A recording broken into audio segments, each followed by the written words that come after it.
So if you think that that lingering bad smell in your office or even your kitchen is just some, invisible gas that you can cover up with an aerosol spray, you are actually inhaling microscopic physical particles of grease, bacteria, and human skin. Yeah, it's a grim reality. It is. It is both incredibly gross and, I think, a perfect example of how completely blind we are to our physical environment. Right. I mean, we obsess over optimizing our routines, right? Fine-tuning our digital calendars, downloading endless, productivity apps. Oh, absolutely. But we completely overlook the most foundational element of a successful day, which is the actual physical space we occupy. It's the ultimate blind spot. It really is.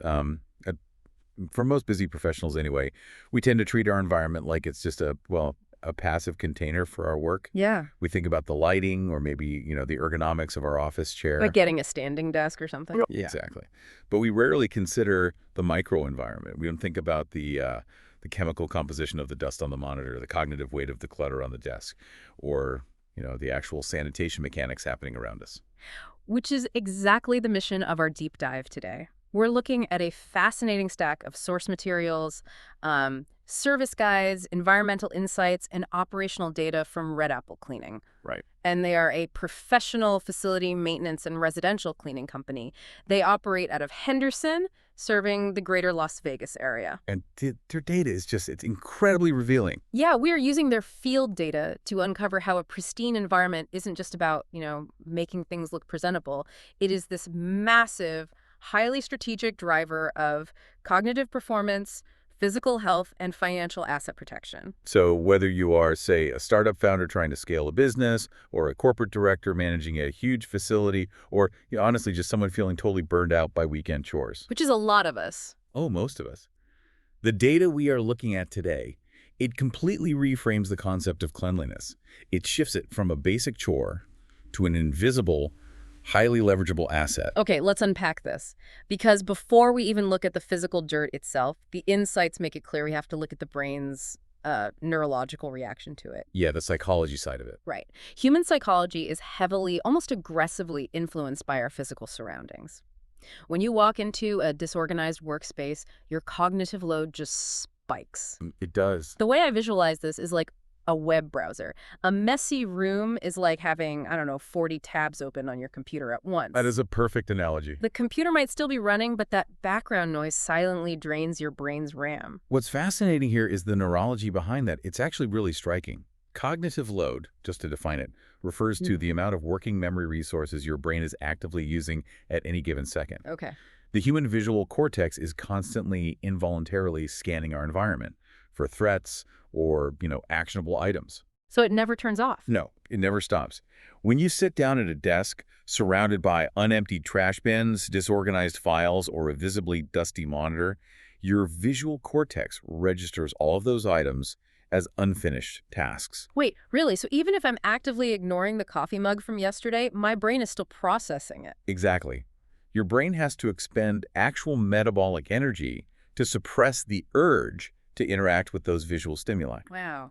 Brain power that is meant for deep problem solving or creative thinking, high-level client communication, it gets hijacked by the sheer visual noise of a disorganized space. So it's literally stealing your focus. Yeah, and you might not feel distracted in the moment, but that continuous background suppression causes acute mental fatigue. It makes you exhausted without you ever really realizing why. It makes total sense when you frame it as a metabolic drain. Yeah. And it explains why the operational data we're looking at heavily advocates for a strict clean desk policy. Yes, supported by nightly commercial maintenance. Right. When a professional crew resets the baseline of an office every single night, it removes that visual noise. It creates this positive feedback loop of order. Employees are, far more likely to maintain their own personal workspaces when the surrounding building feels pristine. And this dynamic scales up to shape the entire organizational culture. Cleanliness is a profound signaling mechanism. Oh, totally. Yes, a spotless environment signals rigorous professionalism to visiting clients. But internally, it functions as a subconscious indicator of respect to the staff. Because it shows you care. Exactly. It silently communicates to every employee that their work matters, and therefore the physical space where they perform that work is worth investing in. It sets the standard. Like, if you're walking through a pristine art museum, you hold on to your trash until you find a bin. Right. But if you're in a dingy, neglected subway station, the psychological barrier to just tossing a wrapper on the ground is, well, it's much lower. It's non-existent. Yeah. But maintaining that pristine baseline isn't a universal experience everywhere. Where you operate geographically completely changes the stakes. It really does. The field data we have from Red Apple focuses heavily on the extreme environment of southern Nevada, which introduces a totally different set of variables. Operating a business or maintaining a property in the Las Vegas Valley presents unique environmental challenges that, frankly, simply do not exist in temperate climates like Seattle or Chicago. Right, and the arid Mojave Desert climate brings in a very specific, aggressive type of fine particulate dust. Now, I have to admit, I read that section and immediately wanted to push back. Oh, really? Yeah, because I always operated under the assumption that dust is just dust. Like, isn't it mostly dead skin cells and lint, regardless of where you live? Well, in a standard temperate climate, that is largely true. Household or office dust in those areas is organic matter. Skin cells, fabric fibers, pet dander. Right. But Mojave Desert dust is geological. Geological. Yes. It is highly concentrated with fine silica and abrasive sand. It infiltrates buildings through constant foot traffic and the heavy year-round usage of commercial HVAC systems. Because the AC is always running in Vegas. Always. And those systems basically act as distribution networks for these particulates. This isn't soft, fluffy organic dust. It is a physical, mechanical threat to a building.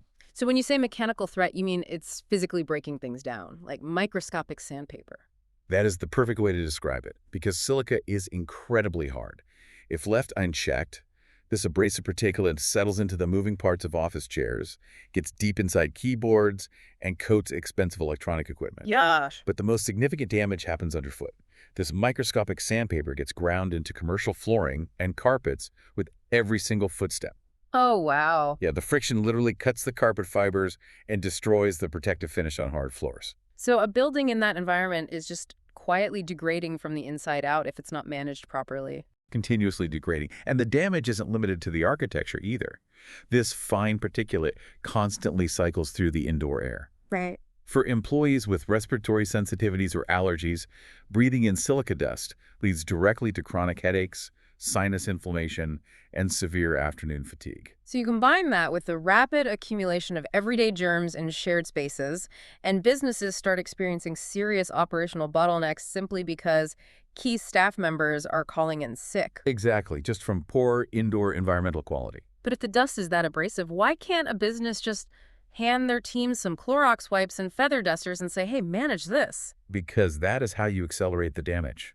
Ooh. Yeah, if you try to wipe down Mojave Desert dust with a standard feather duster or just a cheap cotton rag, you are not removing the silica. You're just moving it. You are simply dragging abrasive sand across your desk, scratching the surface, and launching the rest of it back into the air where it will resettle.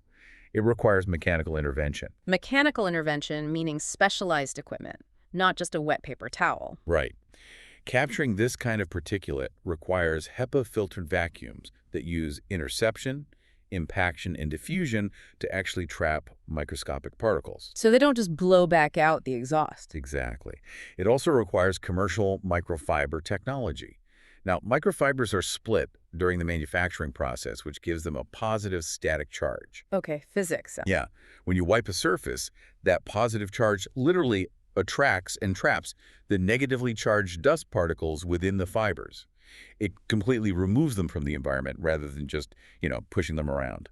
That distinction brings up a trap that a lot of businesses fall into, which the data calls the do-it-yourself financial drain. Oh, yes, the DIY approach. Since the environment requires such specific, scientifically backed care, it's wild how many small business owners try to just wing it internally to save a few bucks. It is incredibly common. A business owner looks at their P&L statement, they want to minimize overhead, and they decide to create an employee chore chart. A chore chart in a corporate office. Yes. Suddenly, the office manager or the marketing director is assigned break room cleaning duties. So what does this all mean? Like, for the bottom line, you are paying an executive or an administrative salary for someone to wipe down a microwave or empty a paper shredder. Right. You might think you're saving a few dollars a day on a cleaning service, but you are burning valuable, billable hours. And the wasted payroll is only the tip of the iceberg, honestly. Yeah. If we connect this to the bigger picture, The far greater financial risk goes back to asset protection. Okay. The field notes highlight several catastrophic DIY cleaning mistakes that cause permanent, irreversible property damage because untrained staff simply don't understand the chemistry of the products they are using. The chemistry aspect was fascinating. There was a specific example in the source material about marble floors that actually made me cringe. Ah, yes, the acidic cleaner mistake. So marble and natural stone are made of calcium carbonate. When an untrained employee grabs a heavy-duty, store-bought acidic cleaner, thinking they're going to do a great job deep cleaning the lobby floor. Because it says deep clean on the bottle. Right, but that acid reacts with the calcium carbonate. It physically dissolves the top layer of the stone. This is called chemical etching. Wow. It leaves permanent, dull white marks that cannot be washed away. The only fix is hiring a stone restoration expert to physically grind down and repolish the floor, which costs thousands of dollars. Thousands of dollars because someone tried to save $50 on a cleaning service. And people do the exact same thing to carpets, right? My instinct, and I assume most people's instinct if I spill a coffee in the office, is to grab a towel and scrub it as hard as I can. Which is the worst possible approach. Good to know. Commercial carpet is manufactured with a specific yarn twist to give it durability. When you apply heavy mechanical friction by scrubbing a stain, you permanently unravel that yarn twist. Oh, so you ruined the texture. Exactly, creating a fuzzy, damaged patch. Furthermore, scrubbing pushes the liquid deeper into the carpet backing. Making it harder to get out. A professional approach involves chemical emulsifiers to break down the stain and hot water extraction to lift it out vertically without damaging the structural integrity of the fibers. That makes a lot of sense. There was also a massive geographic-specific issue regarding water that I wanted to bring up. Las Vegas is notorious for its extremely hard water. Yes, the water in that region is heavily saturated with dissolved minerals, primarily calcium and magnesium. Okay. If water spots on glass partition doors, metal plumbing fixtures or bathroom mirrors are ignored, or if they are cleaned with just standard glass cleaner, the water evaporates, but the minerals stay behind. And they just build up. Over time, those minerals chemically bond with the glass and metal in a process called calcification. It creates a permanent, cloudy white haze that ruins the fixture. It's like plaque on teeth, but for your building's plumbing. That is a great analogy. It requires specialized descaling treatments to prevent. So by relying on a chore chart, a business owner thinks they are saving money, but they're actually risking the destruction of expensive office chairs, etched marble floors, and ruined commercial fixtures. Yeah, regular professional-grade maintenance is essentially an insurance policy for your physical assets. Replacing a commercial interior is astronomically expensive. It really is. And for property managers overseeing multi-tenant buildings, unsanitary common areas lead directly to lost tenants. Companies will not renew a commercial lease in a neglected building. So the question shifts from, should we clean to how do we deploy this strategically? Because a busy medical clinic cannot afford the disruption of a cleaning crew vacuuming loudly in the middle of patient consultations. Right. And applying a one-size-fits-all approach just doesn't work. The operational data outlines a strategy of dynamic maintenance. It's about deploying specific tiers of service based on the actual traffic patterns and the unique operational needs of the facility. Like, a creative agency on a hybrid schedule has entirely different sanitation requirements than a 24-hour call center. We can break down the mechanics of those tiers, actually. The baseline is standard daily maintenance. This targets the visual noise and the immediate cognitive load you mentioned earlier. The ram drain. Right. Trash removal, surface wiping to capture the silica dust, vacuuming the high traffic lanes, and restocking restrooms. It resets the environment for the next day, usually deployed 1 to 3 times a week. But occasionally you need to go deeper than that. That is the deep commercial cleaning tier, usually deployed monthly or quarterly. Okay. This is the heavy lifting, detailing baseboards, high dusting to clear the HVAC intake vents of that geological dust, heavy carpet extraction to pull the abrasive sand out of the fibers, and scrubbing the grout lines. It completely resets the hygiene baseline of a high-traffic corporate or medical space. Now, here's where it gets really interesting. There was a third intervention that specifically caught my eye because of the technology involved. High-touch sanitization using electrostatic disinfection. Right. I have to pause here. Are we shocking the doorknobs? Like, how does electrostatic cleaning actually work? It is a brilliant piece of physics, honestly. When a professional uses an electrostatic sprayer, the machine injects a positive electrical charge into the liquid disinfectant as it exits the nozzle. Okay. Because all the microscopic droplets have the same positive charge, they actively repel each other in the air, creating an incredibly fine, perfectly even mist. Oh, so they don't clump together and create wet puddles on the desk. Exactly. And more importantly, most physical surfaces, like a metal door handle, a light switch, or the back of a desk chair, have a neutral or slightly negative charge. And opposites attract. Yes, the positively charged disinfectant mist is magnetically drawn to the surface. It will actually wrap around to the back of a doorknob to coat it completely, neutralizing germs in hard-to-reach places that a standard wipe would completely miss. That is incredible and totally vital for places like clinics or open plan offices where a flu virus can jump from a light switch and take down half the sales team. The strategy here is that a true commercial maintenance partner operates proactively and invisibly. Right. They are monitoring the supply closets, managing the hard water buildup, and neutralizing the viral load overnight or on weekends, so the staff is never blocked by wet floors. It is the definition of a high-leverage service. It operates entirely in the background, but yields a massive visible impact on the daily productivity and health of the organization. But the strategy doesn't stop at the office door. The data makes it very clear that these exact same principles, lowering cognitive load, preventing asset degradation, utilizing specialized chemistry, they apply just as urgently to our personal lives and our homes. The transition from managing a high-stress career to coming home and facing a second shift of household maintenance is a primary driver of what psychologists call chore burnout. Oh, I've felt that. Losing your Saturday morning to scrubbing grout or dusting ceiling fans causes unnecessary anxiety. It robs busy professionals of the critical recovery time they need to recharge for the week ahead. And the environmental factors we discussed, right? The silica dust, the hard water, those are blowing into Henderson and Las Vegas homes just as easily as the office buildings. Just as easily. But going back to what we talked about at the very beginning of this deep dive, the detail in the residential section that completely blew my mind was the mechanics of bad odors. The physical nature of smells. Yeah. It is a major misconception that odor is just a temporary atmospheric condition. Which is what I thought. I always assumed it was just a gas. If I cook fish or if the dog comes in from the rain, there is a smell in the air that eventually fades. But you're saying it is actual physical matter hanging around the house. Yes. When you smell lingering cooking grease, pet odor, or a stale, musty scent in a home, your olfactory receptors are interacting with volatile organic compounds, or VOCs, which are attached to microscopic physical particles. Gross. Aerosolized grease from the stove, microscopic pet dander, bacteria, and fine organic dust physically settle deep into the fibers of your carpets, the upholstery of your couch, and the porous surfaces of your home. Which means all those store-bought aerosol air fresheners are basically a scam. They are chemically designed to deceive your senses. Unbelievable. Aerosol sprays generally do one of two things. They either spray a heavy perfume to temporarily mask the VOCs, or they release chemical agents that coat your nasal passages to artificially numb your ability to perceive the odor. Wait, they numb your nose. Yes, they do absolutely nothing to remove the physical matter emitting the smell. A professional deep clean physically extracts the organic contaminants and the grease from the home's surfaces. It solves the problem at the molecular source. That entirely changes how I will look at the air freshener aisle at the grocery store. I'm never buying that stuff again. I wouldn't. The data also emphasizes move out and move in cleaning, which anyone who has ever relocated knows is one of the most highly stressful events you can go through. Relocation is a massive logistical burden.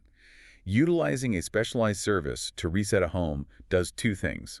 Operationally, it drastically reduces the cognitive load and stress of moving, allowing you to focus on the logistics of your life. Financially, it ensures tenants secure their rental deposits by reversing the calcification and dust buildup, while protecting the property value for landlords by ensuring a totally sanitized environment for the next occupant. So whether it is your corporate headquarters, a small startup space, or your own living room, the core philosophy is identical. Cleanliness is not a chore, it is a highly strategic tool. Absolutely. We've explored how it drives better mental performance by eliminating visual noise and freeing up your brain's metabolic RAM. We've broken down how it protects physical health and massive financial investments by mitigating the mechanical threat of abrasive geological dust and hard water. And we've seen that relying on specialized, scientifically backed methodology, like understanding the chemistry of surfaces and the physics of electrostatic disinfection, is really the only way to actually achieve those benefits without causing expensive damage or burning out your own team. So, to everyone listening, I want you to take a look around your current space right now. Whether you are sitting in a corner office, a hybrid workspace, or your own kitchen. Ask yourself, how much of your cognitive RAM is currently being drained by visual clutter? And how much abrasive, hidden dust is quietly wearing down your physical assets or even your focus? This raises a really fascinating question about the future of work. Oh, If our physical environment dictates our cognitive performance so heavily, if clutter and dirt actively drain our mental RAM, what happens as we shift more and more into virtual or augmented reality workspaces? oh, that's interesting. As our offices become digital, will disorganized digital spaces, chaotic file structures, and endless unread notifications become the new fine particulate dust for our brains? Wow. And when that happens, who exactly will we hire to deep clean our digital environments? The digital dust bunny. That is a brilliant point, and something for all of us to ponder as we clear the clutter off our physical desks today. Thanks for joining us on this deep dive, and we will catch you next time as we continue to explore the hidden mechanics shaping our work and our lives.